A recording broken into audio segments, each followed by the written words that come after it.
Hello everybody and welcome back to the American Dynasty YouTube channel. So in this video we are going to be talking about the match between USA and Costa Rica, and in this game USA has won 2-1 at home, and this was a very spectacular game. I'm going to be very honest, like after what we have seen against Panama, many of us had our doubts. Many of us were thinking that and questioning Berhalter, like, are we actually going to be winning in this next game against Costa Rica? Because we knew that Costa Rica is a much tougher side. We knew that they were not going to be a team that was going to be playing as a defensive unit. We knew that Costa Rica was going to try and attack USA, and so we were thinking like, okay, is USA going to be conceding 2 goals? Are they going to be conceding 1 goal, 3 goals? Like, are we going to lose in this game? Many of us were very doubtful, but in this game, we actually got the complete opposite. USA have shown that, and this team, USA, right? This team has played as a collective, more as a collective than ever within this first half against Costa Rica. And if you were to ask me, right, or maybe any USA fan, if you guys were to ask us, what were the weak areas from this starting 11, right? What were the weak areas in this field? There was none. Like, USA played very well in all areas. And that's what fascinates me the most about this whole game, is that I think that the only reason why we did not show any vulnerability, right? Why we did not show any weaknesses on the field, it is because we started with great players. When you have great players on the field, you are going to be getting great results. When you get great results, you're going to be putting out great performances. Like, everything works out 100%. Like, there's no coincidence here. In the previous game, right, against Panama, we played against a team like Panama, and we started with players like from the MLS, and we did not get the best results. And now that we started with great players that play in Europe, players that we know have a lot of quality, of course we're going to be getting results like this. Of course we're going to be performing in this way. Now, am I saying that USA played a perfect game? No, I'm not saying that USA played a perfect game. I think that this USA team has greatly improved from the previous game. So if we were to look at the starting 11 here, we can see that Dest was starting in the right back position. Chris Richards was starting alongside Robinson, and then the left back was also the other Robinson that was on the left flank. And then in the midfield we have Mckennies, Yunus, Musah, Tyler Adams, a great midfield, which I will be talking about more later in this video. And then the front three was Arriola, Pepi, and Aronson. Now, notice how I did say Arriola, Pepi, and Aronson. Arriola did not play in this game. I know that it says here in this picture that Arriola was starting, but it was a very last minute call where USA have stated that Arriola was not going to be starting because he has encountered an injury during the pre-warm-up training session. And so because Arriola did experience that injury, Weah came into this game. Weah was the one to start over Arriola since he was injured. So we had a front three of Weah on the right wing, Pepi as the striker, and Aronson as the left winger. Now, going into the first half, we immediately did see one thing, and that was the chemistry between Weah and Sergino Dest. Now, again, Weah and this Dest chemistry that we did see on the field, it was a very unplanned chemistry, right? A duo. This was not something that we were supposed to be seeing tonight, but it still worked. Like, this Weah-Dest relationship, this chemistry, it was something that fascinated so many fans because of how they attacked Costa Rica. And you could see the talks that were going on between Weah and Dest before the game. They were talking about, okay, what's going to be the roles? What is going to be the plan for both of us? What are we going to do?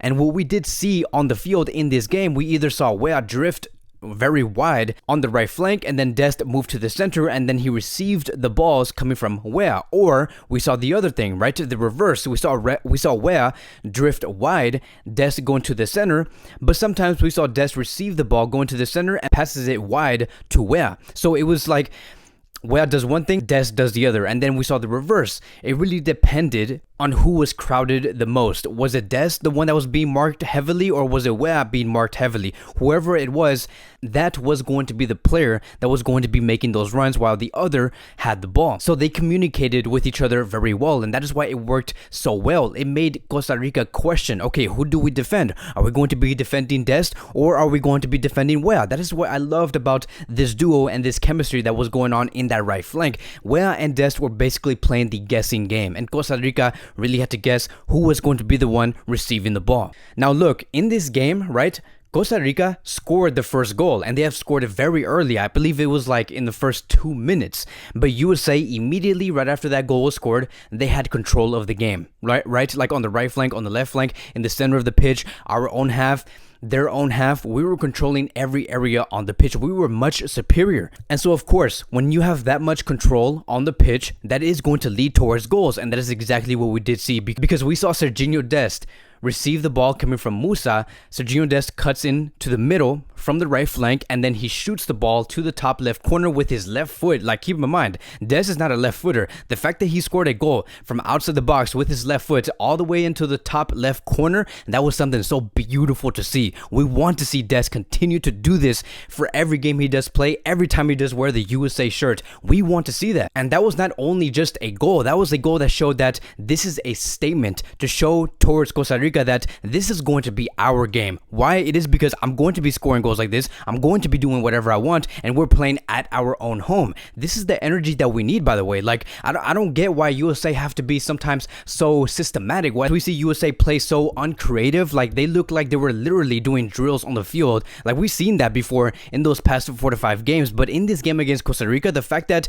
these players had the ability, right? They had the audacity to do whatever they wanted in that final third area, to be as creative as they wanted to be. That is why we saw goals coming from Dest come in this way, because Dest did something that many of us think that it was impossible. And we need players like this, like Dest, that are willing to do the impossible. We don't need Zardes in this starting 11. We don't need Arriola in the starting 11. We don't need Leggett in the starting 11. Like, yes, okay, look, when it comes to Leggett or Arriola or Zardes starting in the starting 11, right? They could, but not all together. That is why we lost points in the previous game, because they have all started together. And when you have average players like Leggett, Arriola, Zardes starting at the same time, you're not going to be getting the best results. It's very black and white. But because Aronson, Pepe, Weah, Yunus, Musah, Mckennies, all were showing that we could do whatever we want in this pitch. We can be as creative as we want. It gave every other player more confidence to do their own thing. And that is why we saw Dest score that amazing goal. It was such an amazing goal, and it was such a relief to see that USA have finally showed their true colors. Now I do want to move on towards Mckennies, and I am going to be dedicating a good part of this video talking about Mckennies, because I think that this is a very important player to talk about because of the way that he stood out in this match. Now, I'm not saying that this player Mckennies stood out only because he has had an excellent game. I'm going to be calling out some pros and cons, right? So let me explain. Starting with the pros, I think that when it comes to him pressuring the ball in the final third area, making those interceptions, gaining the possession for the USA team, and then immediately taking that ball to one of his teammates, that is 100%. That is the best Mckennies that we could see. But I want to move on towards the cons, because there were moments in this match where he did receive the ball in his own half, right? In USA's half, and he received those balls in the areas of Stephen's box or right outside Stephen's box. And every time Mckennies received those balls and he had possession, we always saw Costa Rica try to pressure Mckennies many times, and it felt like Mckennies did not seem too confident on the ball when he knew that he was going to be pressured, because he looked like he was questioning, okay, where do I pass the ball? And that is what we did see on the 37th minute within the first half. We saw Mckennies misplace a pass because he was simply getting pressured way too much, and it almost resulted into a goal. But it wasn't for Chris Richards, who made that amazing save, that very last tackle inside the box, where it could have ended as a goal. We could have been 2-0 down. And so that is one thing to really consider, and I really hope that Berhalter does see this on Mckennies, that Mckennies is not the best solution when it comes to playing out from the back, because I just did not like to see that. I did not like to see that every time Mckennies had the ball, it felt very risky. Like, you felt like you were going to lose the ball and that Costa Rica was going to take the ball straight into the box and try to score that goal. That is something that Mckennies is going to have to work on. And I think that USA as a whole, right, I think that they need to be acting more as a teammate for Mckennies, knowing that Mckennies is not the best when it comes to playing out from the back or being pressured, because this team, when it comes to the defensive unit, when we do have the ball, we need to be better organized in our own half in order for us not to lose the ball, because when we face teams like Mexico or Canada, then we're going to really be paying the price. Now let's move on towards the second half, because in the second half we did not see any subs, and I do agree. I don't think that we should have never seen any subs in the second half because of how we were playing. The momentum was great, and USA continued to show that they had great enthusiasm to win in this match. And on the 66th minute, we saw Weah take the ball from the right flank and blast that ball into the net. Now I know that he did seem very lucky to have that ball go into the net because it first hit the post, I believe, and then it hit the goalkeeper, deflected back by the line on the goal, and then the only reason why the ball even went inside it is because of the rotation of the ball, which led towards the ball going inside the net, and that is the main reason on why Weah scored that goal. As a matter of fact, I do not even know if that counted as a Weah goal. I think that many were saying that it did count as a own goal, but whatever, because I like the approach coming from Weah. I like the fact that he took that opportunity to put the ball inside the net. He shot that ball so hard that there was no way that ball was not going to go outside of the net. And just think about it, right? Seeing the amount of threats Weah has created on that right flank and seeing how he put that ball inside the net, he was almost benched. Like, Arriola was supposed to be there, not Weah. Just imagine Arriola on the right flank and he tries to like shoot the ball. Like, that was not going to go anywhere. And again, I hope that Berhalter learns from this, understands that if you put average players in the starting 11, you're going to be getting average results, and that's that. And then later in the game, we saw Robinson make a great save where a player named Ruiz, I believe, who is one of the strikers for Costa Rica, he almost scored and gave Costa Rica the lead again, which could have been 2-1 for Costa Rica, but Robinson did make a tremendous, heroic, great tackle and saved USA. But look, right, as I continue to think about this game, after I have fully digested this match between USA and Costa Rica, I want to talk about this game as a whole. I am so happy. I am very, very happy. And I know that many USA fans are very happy that Berhalter has finally listened, because he did everything in this game that many of us were asking for. Like, for example, USA gave Costa Rica a very hard time. We did not do that against Panama. Panama felt so comfortable playing in their own pitch, and USA looked like they were super scared of the opposition. Like, they did not want to play against Panama. But in this game against Costa Rica, they really gave it their all. They brought in a great momentum. We actually looked like we wanted to win, like we wanted to qualify. We saw a very hyperactive USA team. Like, we looked very on top of our game, and every time one teammate had the ball, whether it was Musah, McKennie, Tyler Adams, Aronson, Pepe, any of these players, every time they had the ball, there was always 3 to 4 players surrounding that player, and they said, look, we're going to support you. If you need us, we're going to be here. I just love the way, there was moments in the second half where I think Aronson did have the ball, or Buzio even had the ball, and then there was always McKennie or Weah or any of these USA players always trying to accompany him and try to surround him with solutions. And so we also saw the introduction of Happy and Gianluca Buzio. And more about Buzio, right? I'm so happy that we saw the introduction of Buzio in this camp here today, because I think that not only was what really made this exciting, right? This substitution was the fact that it showed how strong this midfield actually is. Like the USA depth chart in that midfield, it is very, very deep, right?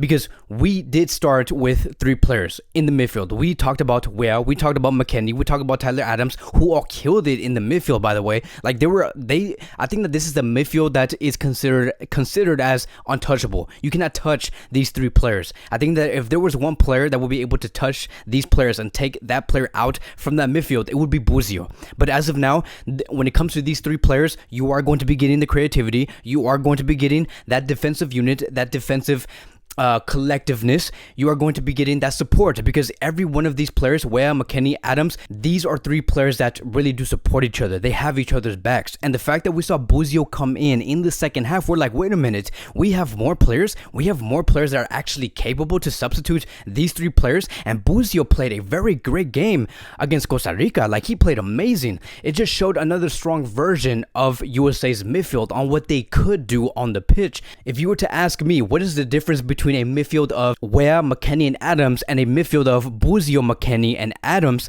I would say that when it comes to Buzio, McKennie, and Adams, you are going to be seeing more passing outlets, more passing lanes get taken advantage of because of Buzio. Buzio is a player that really does remind me of Pirlo, someone who always looks for the passing lanes, always looks to see who is open and who is not. Weah, I would say, is more of a, I'm going to take the ball and I'm going to progress the ball forward into our own half and make that final pass in order for us to score a goal. That is basically the difference, and I love that. I love how we have different varieties.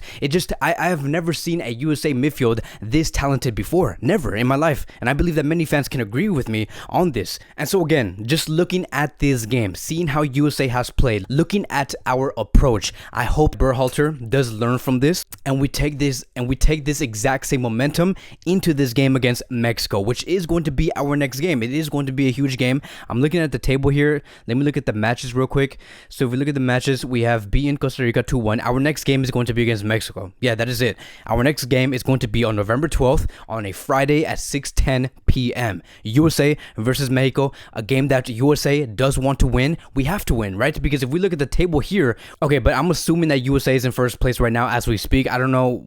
At the time that I'm recording this, Mexico and El Salvador is about to be playing. So if Mexico wins this game, Mexico goes back on top. If USA is going to be in second place, by the time we go into this game between USA and Mexico, this will be a perfect time for USA to finally take advantage of the first place. We want to win, and we have to do it. And I'm really expecting to see almost the exact same starting 11 under Greg Berhalter up against Mexico. Just imagine, we didn't even have Pulisic and Gio Reyna. Like, don't even get me started. Like, if you were to ask me what is going to be the predicted starting 11 versus Mexico, I would say Pulisic on the left wing, Pepe as a striker, right winger Gio Reyna, midfield Musah, McKennie, Tyler Adams. Boom. That is going to be something that you cannot touch. The defensive line, I would actually stick with Robinson, right? The two Robinson on the left, the other Robinson in this as the center back, and then I will have Chris Richards as the other center back, and then the right